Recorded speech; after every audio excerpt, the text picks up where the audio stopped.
First line நேயர்களுக்கு வணக்கம். இன்னைக்கு நம்ம ஒரு பரபரப்பான செய்தியை பார்க்க போறோம். என்னன்னா, பெரிய ஜி சின்ன ஜி நம்ம மோடிஜி அண்ட் அமித்ஷாஜி இவர்களுடைய மாநிலத்திலேயே ஒரு 6500 கோடி ரூபாய் ஆட்டையை போட்டிருக்காங்க. விபூதி அடிச்சிருக்காங்க குஜராத் மக்களுக்கு. இது எப்படி என்ன இவங்களுக்கே விபூதி அடிச்சிருக்காங்க, யாரா அவன் அப்படின்ற மாதிரியான ஒரு இது உங்களுக்கு வரும். குஜராத் போலீஸ் வலை வீசி தேடிக்கிட்டு இருக்கு. ஏன்னா வலை வீசி தேடினா இருக்கிற இடத்துல தேடினா பரவாயில்ல, ஒருத்தன் ஓடி போனதுக்கப்புறம் தேடி என்ன பிரச்சனை? இதுதான் அவருடைய வழக்கம். ஏற்கனவே நீரவ் மோடி, லலித் மோடிலாம் இப்போ ஓடி போனதுக்கப்புறம் போய் லண்டனில் கேஸ் போட்டுட்ருக்காங்க இல்லையா? அந்த மாதிரி இது வந்து மிக பரபரப்பாக பேசப்படக்கூடிய ஒரு விஷயமா இருக்குது இன்னைக்கு குஜராத்லேயும் யூபிலையும். சரி, ஏன் குஜராத்லேயும் யூபிலையும் மட்டும் இப்படி நடந்துச்சு? யார் இதை பண்ணது? அது இவங்க ஸ்டேட்லயே பெரிய ஜி சின்ன ஜி இருக்க ஸ்டேட்லயே துணிச்சலா ஒருத்தன் பண்ணியிருக்கான் அப்படின்னா அவன் யாரு, எப்படி ஏமாத்தினா அப்படின்றத நம்ம டீட்டெயிலா பார்க்க போறோம். அதுக்கு முன்னாடி நம்மலாம் அந்த கிரெடிட் கார்டு ஃபோன் வரும் பாருங்க, கிரெடிட் கார்டு டெபிட் கார்டுலாம் அவங்க நம்பர் சொல்லுங்க, லாஸ்ட் 3 நம்பர் சொல்லுங்க ஜி அப்படின்னு வரும் பார்த்தீங்களா? வந்து சொல்லுங்க, பேங்க் மேனேஜர் பேசுறேன் அப்படின்னு சொன்னால அதை பற்றிய டீட்டெயிலே நம்ம பார்க்க போறோம். அதில் எவ்வளோ அடிச்சிருக்காங்க, அதில் இந்த அரசு என்ன கையாளாகத்தனமாக இருக்கு, என்ன நடவடிக்கை எடுத்திருக்கு, இது எடுக்கலை அப்படின்றதே பார்க்க போறோம். அதே மாதிரி கிரெடிட் கார்டு மோசடி, உங்கள் கார்டு வந்து நீங்கள் வந்து ஒரு இடத்துல உரைச்சிட்டு போயிட்டீங்கன்னா அந்த இதை வச்சே வந்து டேப் பண்ணி அடித்த அமௌண்ட் எவ்வளவு. அதே மாதிரி வங்கிகள் ஏழைகள்கிட்ட, அதாவது நீங்கள் வந்து நம்ம சொல்கிறதெல்லாம் இது தனியார் வந்து சீட்டிங் பார்ட்டி நம்ம கிரெடிட் கார்டு டெபிட் கார்டில் ஆட்டையை போட்டது, இது ஒரு பக்கம். ஆனால் வங்கிகள் நம்மகிட்ட எவ்வளோ சாப்பிட்ருக்கு, மினிமம் பேலன்ஸ் வைக்கல, அது வைக்கல, இது வைக்கலன்னு சொல்லி பொதுவாக எவ்வளோ சாப்பிட்ருக்கு, ஏழைகள்கிட்ட மட்டும் எவ்வளோ சாப்பிட்ருக்கு அப்படின்றதே நம்ம பார்க்க போகிறோம். ஸோ முதல்ல வந்து இந்த குஜராத் கொள்ளையை பார்த்துருவோம். என்னென்னா, நம்ம 7ஆம் அறிவு படம் பார்த்துருப்பீங்க எல்லாரும். அதில் வந்து திடீர்னு பார்த்தீங்கன்னா, பார்த்தவங்களுக்கு தெரியும், பார்க்காதவங்களுக்கு சொல்கிறேன். அதாவது ஒரு சீனை வருவான், அப்படியே கெத்தா வந்து ஏர்போர்ட்டில் இறங்குவான், அப்படியே வருவான், வந்துட்டு உள்ளே வந்தோன்னா அவன் எதையாவது வந்து மெஸ்மரைஸ் பண்ணுவான். எதையாவது ஒன்று பார்த்துட்டா, ஒரு நாயை பார்க்குறான்னா அந்த நாய்க்கு வெறி பிடிச்சிடும், அந்த நாய் போய் நம்ம இந்தியர்கள் 10 பேரை கடிச்சுவிடும், அவர்கள் செத்துருவாங்க. இந்த மாதிரி நாய்களுக்கு வெறி ஏற்றுறது, இந்த மாதிரி வித்தியாசமான இதெல்லாம் செய்து வந்து இங்கே வந்து ஒரு அழிவு வேலையை செய்கிறதுக்காக வருவான் அந்த சீனாக்காரன். அதே மாதிரி தான் சிங்கிள் மேனாக கிளம்பி ஒருத்தன் வந்திருக்கான், ஒரு சீனாக்காரன். சரிங்களா? அவன் எப்படி வந்திருக்கான் அப்படின்னா, அவன் முதல்ல ரிசர்ச் பண்ணியிருக்கான், இந்தியாவில் எந்த மாநிலத்தில் போனால் ஏமாற்ற முடியும், எவன் காசு வச்சுருக்கான், எவன் ஏமாளி அப்படின்னு பார்த்துருக்கான். அப்படி பார்க்கும்போது சவுத்தில் போனால் ஏமாற்ற முடியாது. பெங்களூரில் வந்து இது சைபர் கிரைம் ஸ்ட்ராங்கு, சென்னையில் சைபர் கிரைம் ஸ்ட்ராங்கு, கேரளாவில் பிடிச்சிருவாங்க, ஆந்திராலேயும் அதே மாதிரி தான், தெலுங்கானாலேயும் பண்ண முடியாது. இதெல்லாம் ஒரு ரிசர்ச் மாதிரி பண்ணியிருக்கான். பண்ணிட்டு என்ன பண்ணியிருக்கான்னா, கவு பெல்ட்டை தேர்ந்தெடுத்திருக்கான்.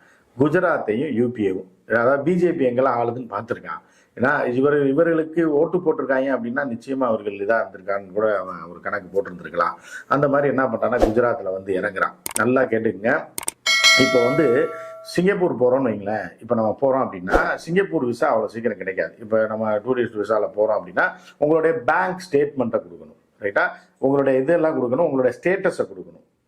இதெல்லாம் பார்த்துட்டு 15 நாள் தான் விசா தருவாங்க. சரியா? அதே நேரத்தில் நீங்கள் சிங்கப்பூரில் போய் இறங்கிட்டீங்க அப்படின்னா ரேண்டமாகவும் சில நேரத்தில் செக் பண்ணுவாங்க. ஏதாவது வெளிநாட்டு சேர்ந்தவர்கள் அவர் கரெக்டாக கண்டுபிடிச்சினா பார்த்தோன்னே வாரிசுவர் விசா ஐடி அப்படின்னு கேட்பாங்க. நீங்கள் வந்து ஐடியை அதை சிங்கப்பூரியன் ஐடியை கேட்டுருவாங்க. சந்தேகப்பட்டு கேட்கும்போது நம்ம ஆள் கொண்டு போனோம்னா பாஸ்போர்ட்டோட தான் வெளியே சுற்றணும். இவ்வளோ ஸ்டெட் இருக்குது, 15 நாள் தான் இருக்க முடியும். ஏங்க தாய்லாந்தில் போய் இறங்கின உடனே என்ன பண்ணுவாங்க தெரியுமா? ஆனரைவல் விசா. அங்கே ஆனரைவல் விசா எடுக்கும் போதே என்னன்னா ஒரு 15,000 ரூபாய் 18,000 ரூபாய் கையில் இருக்கணும். நீங்கள் டாலராவோ ஏதோ ஒரு அமௌண்ட்டை வந்து நீங்கள் காட்டணும், கையில் காட்டணும். அதாவது நீங்கள் கார்டில் இருக்க அதில் இருக்குலாம் இல்லை, இந்த அமௌண்ட்டை இந்த நான் கையில் வச்சுருக்கேன், நான் வந்து எனக்கு வந்து 3 நாள் விசா கொடுங்க, 5 நாள் இங்கே தங்க போகிறேன். அப்பையும் கேட்பேன் எத்தனை நாள் தங்க போகிறீங்கன்னு. ஒரு 7 நாள் தங்க போகிறேன் அப்படின்னா ஒரு 10 நாளைக்கு போட்டு கொடுப்பான். ஆனால் பணத்தை பார்க்கணும், அந்த 10 நாளுக்கான செலவு பணம் ஒரு நாளைக்கு 5,000 ரூபா அளவுக்கு அவர் 50,000 ரூபாய் நீங்கள் காட்டினா மட்டும்தான் தாய்லாந்துக்குள்ளே உள்ள விடுவான். சரியா? அப்படி இருக்கும்போது இந்தியாவுக்குள்ள ஒரு சீனை வர்றாங்க, மாச கணக்காக தங்குறான். இவனுக்கு எப்படி விசா கொடுத்தாங்க, எப்படி ஏர்போர்ட்டுக்குள்ளே வந்தான், விசா எடுத்து வந்தானா இல்லை வேற வழியாக வந்தானா அப்படின்லாம் யாருக்குமே தெரியல. இதை பற்றிலாம் அவர்கள் கேட்கல. நேராக எங்கே போகிறான்னா நம்ம ஜியோடைய குஜராத்தில் போய் இறங்குறாங்க.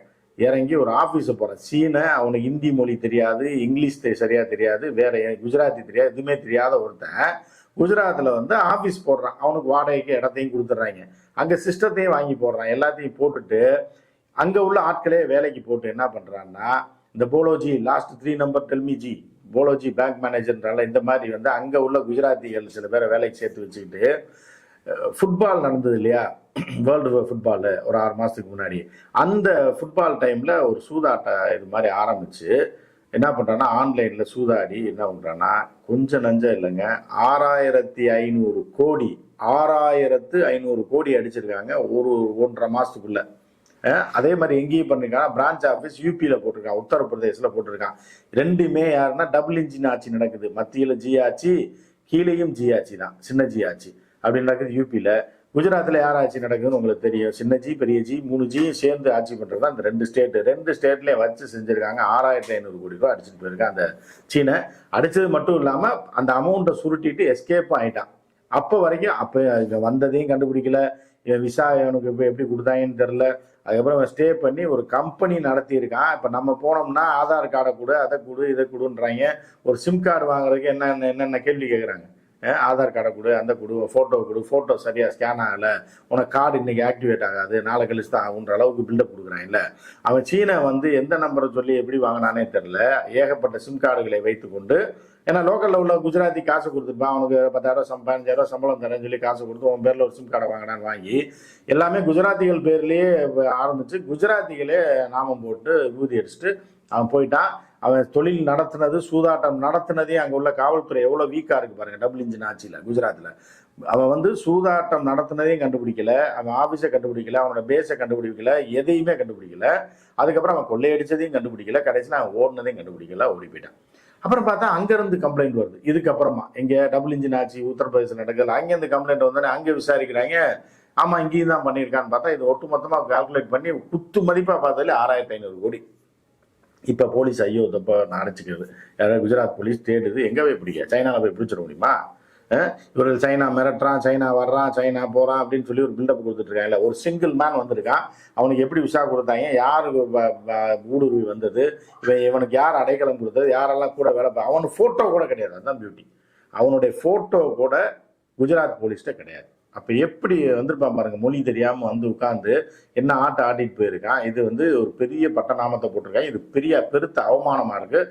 காங்கிரஸ் கட்சி இதை பற்றி கழுவி ஊற்றி கேள்வி கேட்டுட்டு இருக்கு. எவ்வளோ நாள் என்ன பண்ணீங்க, ஏன் கண்டுபிடிக்கல, ஒருத்தன் இவ்வளோ அமௌண்ட் அடிச்சுட்டு போயிருக்கான் அப்படின்னு பயங்கரமாக கழுவி ஊற்றி இருக்கு. இது ஒரு பக்கம். இவர்கள் ஆடி போயிருக்காங்க. யார் ஜி, சின்ன ஜி, என்னடா இப்படி ஒருத்தன் இவ்வளோ அடிச்சுட்டு போயிட்டான், இன்னும் உள்ளுக்குள்ள எத்தனை பேர் இருக்கான், என்னென்ன பண்ணுறானே தெரில அப்படின்ற மாதிரி. அதே மாதிரி பார்த்தீங்கன்னா ஒரிசால ஒருத்தன், விருதுநகர் பக்கத்தை சேர்ந்த வெற்றிவேலை வஜ்ரவேலை ஒருத்தன் சீன ஆப்பை வச்சு ஏகப்பட்ட கோடிகளை சுருட்டிட்டு அங்கேருந்து தலைமறைவாய் எங்கேயோ போயிட்டான்.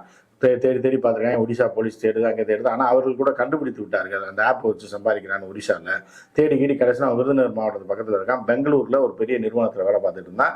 சீன ஆட்களோட உதவியோட, சீன ஆப்போட உதவியோட பல கோடி ரூபாய் நம் தமிழர்களிடம் பலர்கிட்ட சுட்டியிருக்கான். ஒரிசாக்காரங்கிட்ட சுட்டியிருக்கான். ஒரிசா போலீஸ் கொத்தா தூக்கிட்டு போயிடுச்சு. இப்போ அது இங்கே லோக்கலில் ஒழிஞ்சிருந்தனால இந்தியனால பிடிச்சிட்டாங்க. இவனை பிடிக்க முடியல, சீனனை பிடிக்க முடியல. அடுத்து இன்னொரு விஷயம், சரி இது கொள்ளைக்காரன் பிளான் பண்ணி வந்தான் வச்சான், ஓகே விட்டுருங்க. அது போக இன்னும் எவ்வளோ பேர் சீட்டிங் பண்ணிட்டு இருக்காங்க தெரியுமா? உங்கள்கிட்டையும் ஏன்ட்டையும் உங்கள் கார்டும் பாதுகாப்பான கார்டு கிடையாது. ஏடிஎம் கார்டு என்னோட கார்டும் பாதுகாப்பானது கிடையாது. உங்களோட கிரெடிட் கார்டும் பாதுகாப்பானது கிடையாது. என்னோடது பாதுகாப்பானது இல்லை. இதை நீங்கள் தீவிரமாக நீங்கள் கரெக்டாக கேட்கணும். இதில் பார்த்தீங்க அப்படின்னா கடந்த இவர்கள் 9 ஆண்டு கால ஆட்சியில் ஏன்னா எவ்வளோ அடிச்சிருக்காங்க தெரியுமா? அதாவது இந்த போலோஜி லாஸ்ட் 3 நம்பர் போலோஜி bank manager, state bank manager இது பண்ணுறான். நீங்கள் இது மாற்றணும் ஜி, நீங்கள் உங்கள் பேரை சொல்லுங்கள் ஜி, உங்கள் கடைசி நம்பரை சொல்லுங்கள் ஜி, உங்களுக்கு புதுசாக டெபிட் கார்டு வந்திருக்கு, அது போட்டிங்கன்னா தான் நீங்கள் உங்கள் கார்டு ஒர்க் ஆகும், இல்லை உங்கள் பணம்லாம் எடுக்க முடியாது அப்படின்னு சொல்லி பல பெண்கள் படிப்பறிவதால் தமிழ்நாட்டில் தெளிவாக இருக்காங்க. இருந்தாலும் தமிழ்நாட்டிலே ஏமாந்துருக்கிறார்கள், படிப்பறிவு இல்லாதவர்கள் ஏமாந்துருக்கிறார்கள் கடந்த காலத்தில். சரி, இப்படி ஜி ஆட்சிக்கு அந்த 9 வருஷத்தில் எவ்வளோ அடிச்சிருக்காங்க தெரியுமா? டெபிட் கார்டில் மட்டும் நீங்கள் சரி சாதாரண ஆள் கிரெடிட் கார்டு வச்சிருக்க மாட்டீங்க, டெபிட் கார்டு அக்கௌண்ட் வச்சிருக்கவர்கள மட்டும் கிட்டத்தட்ட இந்த டெபிட் கார்டில் இந்த கடைசி நம்பரை கேட்டு அடித்தது மட்டும் எத்தனை வழக்குகள் பதிவாயிருக்குன்னா இந்தியா முழுவதும் 3,39,000 வழக்குகள் பதிவாயிருக்கு. ரைட்டா? இவ்வளோ காசு அடிச்சிட்டான்னு சொல்லி பலாயிரம் கோடி, 3,39,000 கோடி டெபிட் கார்டில் கடைசி நம்பர் சொல்லுங்கன்னு சொல்லி ஏமாத்தினது மட்டும். கிரெடிட் கார்டில் 1,40,000 வழக்குகள் இந்தியா முழுவதும் பதிவாயிருக்கு. கிரெடிட் கார்டு மோசடியில், கிரெடிட் கார்டில் திருடிட்டான், நான் போனேன், திடீர்னு பார்த்தா என் கிரெடிட் கார்டில் 20,000 யாரோ ஸ்வைப் பண்ணியிருக்காங்க, யாரோ ஆன்லைன் மோசடி பண்ணியிருக்காங்கன்னு சொல்லி 1,40,000 வழக்குகள் பதிவாயிருக்கு. சரிங்களா? அதுக்கப்புறம் என்ன இருக்கு அப்படின்னு பார்த்தீங்கன்னா ஆன்லைன் மோசடி. அதாவது இப்போ நீங்கள் ஆன்லைனில் பர்ச்சேஸ் பண்ணுறீங்கல்ல, அதில் இருக்க உங்களுடைய கார்டு நம்பரை சீட்டிங் பண்ணி எடுத்து அதனால் பதியப்பட்ட வழக்குகள் வந்து 89,000 வழக்குகள். 89,000 வழக்குகள் 69,000 89,000 வழக்குகள் வந்து பதிவாயிருக்கு. ஆன்லைன் மோசடி மட்டும். இப்போ நீங்கள் அமேசானில் பர்ச்சேஸ் பண்ணி அது அமேசான் கொஞ்சம் சேஃப்டியாக இருக்குது. மித்த ஆன்லைனில் ஒரு ஒரு சட்டை வந்து 2,000 ரூபா சட்டையாக இருக்கும், ஒரு சேலை வந்து 2,000 ரூபா சேலையாக இருக்கும், அதை வந்து 200 போட்டிருப்பான், ஒரே ஆஃபர் ஒரு நாளைக்கு அப்படின்னு.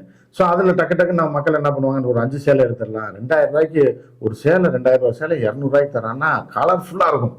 இந்த போட்டோ பூரா பார்த்தீங்க அப்படின்னா என்ன போட்டோ அப்படின்னா எல்லாமே 2,000 20,000 30,000 உள்ள போட்டோ இருக்குல்ல, மாடல்ஸ் போட்டோ அதை தூக்கி இவன் போட்டு இந்த சேலை 200 ரூபா அப்படிங்கும் போது பெண்கள் மயங்கிடுவாங்க. அதே மாதிரி ஆண்கள் வந்து ஷூ 2,500 ரூபா 3,000 ரூபா அந்த இது நைக்கி ஷூ, அந்த பிராண்டட் ஷூஸ்லாம் இருக்குல்ல, பியூமா நைக்கிலாம், இதெல்லாம் வந்து என்ன பண்றதுன்னா 5,000 8,000 ஷூ எல்லாம் வந்து 400 ரூபா 300 ரூபான்னு போடுறது.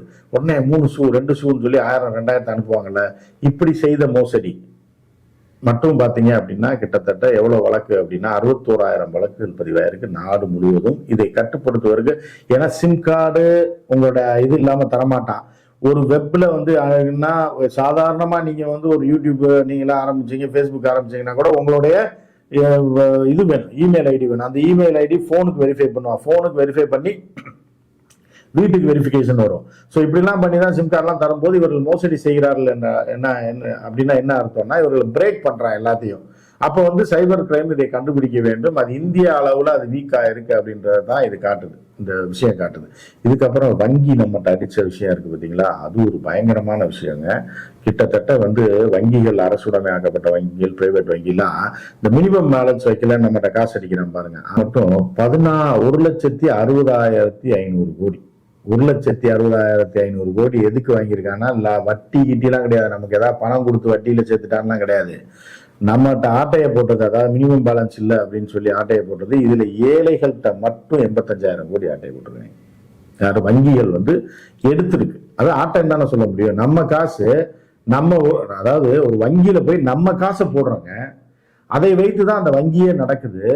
ஆனா அந்த வங்கி நீ போட்டு வச்ச காசு நான் வச்ச டார்கெட்டை விட கம்மியா இருக்கு மினிமம் பேலன்ஸ் சொல்லி நம்மகிட்டே காசு பறிக்கிறான்னா இது கொள்ள தானே, திருட்டு தானே, இது ஒரு வகை திருட்டு தானே.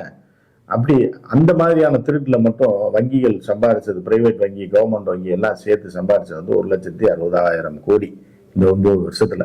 பார்த்துக்குங்க, இந்த ஆட்சி தொடர்ந்து இருந்தது அப்படின்னு வச்சுங்களேன், தொடர்ந்து அவர்கள் செழிப்பாகவும் நீங்க வந்து சோர்ந்து போய் தான் இருக்கணும். நீங்களும் உங்கள் வாழ்க்கையை செழிப்பாக்கணும் அப்படின்னா என்ன பண்ணணும்னு உங்களுக்கு தெரியும். 2024 அதை பண்ணாதான் நம்மளாம் வாழ முடியும் அப்படின்ற மாதிரி இருக்கு. இதை கேட்பதற்கு யாருமே இல்லாத நாதியற்ற ஒரு மக்களாக இந்திய மக்கள் இருந்து கொண்டிருக்கிறார்கள். இதற்கு வாயில் வடை சுத்து இந்தியா வந்து வல்லரசாகும், 2047 வந்து 2வது பொருளாதார முதல் நிலைக்கு வரும், அமெரிக்கா ரஷ்யா சைனாலாம் தாண்டி முதல் இடத்துக்கு வந்துடுன்ற அளவுக்கு வடை சுட்டு கொண்டிருக்கிறார்கள். பார்த்துக்குங்க. மற்றொரு நிகழ்ச்சி சந்திப்போம். நன்றி, வணக்கம்.